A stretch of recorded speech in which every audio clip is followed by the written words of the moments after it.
ओम नमः शिवाय। महाशिवरात्रि व्रत कथा।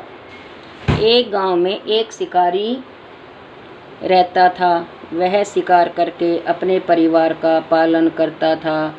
एक बार उस पर साहूकार का ऋण हो गया। ऋण न चुकाने पर सेठ ने उसे शिव मंदिर में बंदी बना दिया। उस दिन शिवरात्रि थी। वह शिव संबंधी पूजा पाठ सब ध्यानपूर्वक देखता रहा और सुनता रहा। संध्या होने पर सेठ ने उसे अपने पास बुलाया। शिकारी ने अगले दिन ऋण चुकाने का वादा कर सेठ की कैद से छुटकारा पा लिया। जंगल में एक तालाब के किनारे चला गया। वहां पर बेल वृक्ष पर शिकार करने के लिए वह मचान बनाने लगा। उस पेड़ के नीचे शिवलिंग था। पेड़ के पत्ते मचान बनाते समय बेलपत्र के पत्ते टूट टूट कर शिवलिंग पर गिरते रहे। इस प्रकार दिन भर भूखे रहने से शिकारी का व्रत भी हो गया और शिवलिंग पर बेलपत्र भी चढ़ गए। एक पहर व्यतीत होने पर एक गर्भिणी हिरनी तालाब पर पानी पीने निकली आई। शिकारी ने उसे देखकर धनुष बाण उठा लिया। वह हिरनी दर्द भरे स्वर में बोली, मैं गर्भवती हूँ, मेरा प्रसव काल समीप ही है। मैं बच्चे को जन्म देकर शीघ्र ही तुम्हारे सामने उपस्थित हो जाऊंगी। शिकारी ने उसे छोड़ दिया। कुछ देर बाद एक दूसरी हिरनी उधर से निकली। शिकारी ने फिर धनुष बाण चढ़ाया। हिरनी ने निवेदन किया, हे व्याघ्र महोदय, मैं थोड़ी देर पहले ऋतु से निवृत्त हुई हूँ, कामातुर विहरणी हूँ। अपने पति से मिलन करने पर शीघ्र तुम्हारे समक्ष प्रस्तुत हो जाऊंगी। शिकारी ने उसे भी छोड़ दिया। रात्रि के अंतिम पहर में एक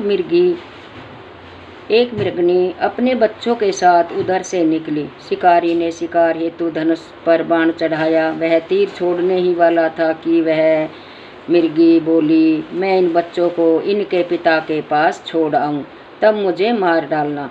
मैं आपके बच्चों के नाम पर दया की भीख मांगती हूं, अपने बच्चों के नाम पर।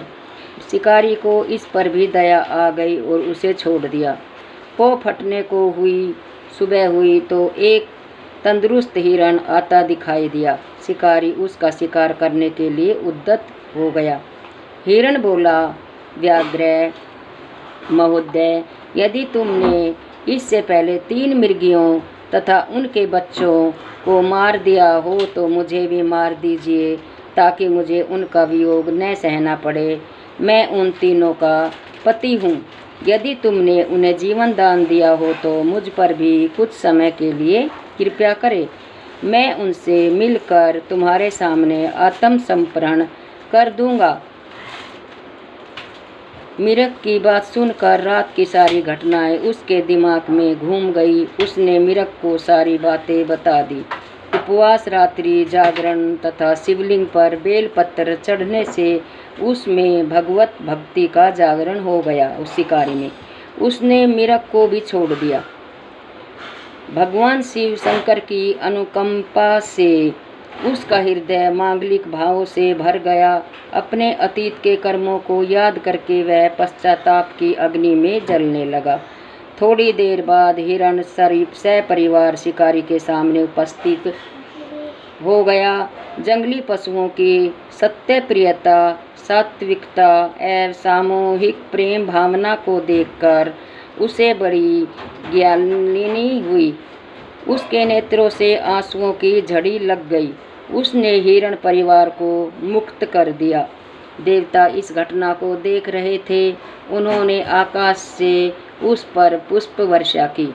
शिकारी अपने परिवार सहित मोक्ष को प्राप्त हुआ। तो ये सब शिवरात्रि की शंकर भगवान की कृपा से उसके साथ हुआ। उसकी बुद्धि सुधर गई। तो शिवरात्रि को ये कहानी हमें ज़रूर सुननी चाहिए। ओम नमः शिवाय।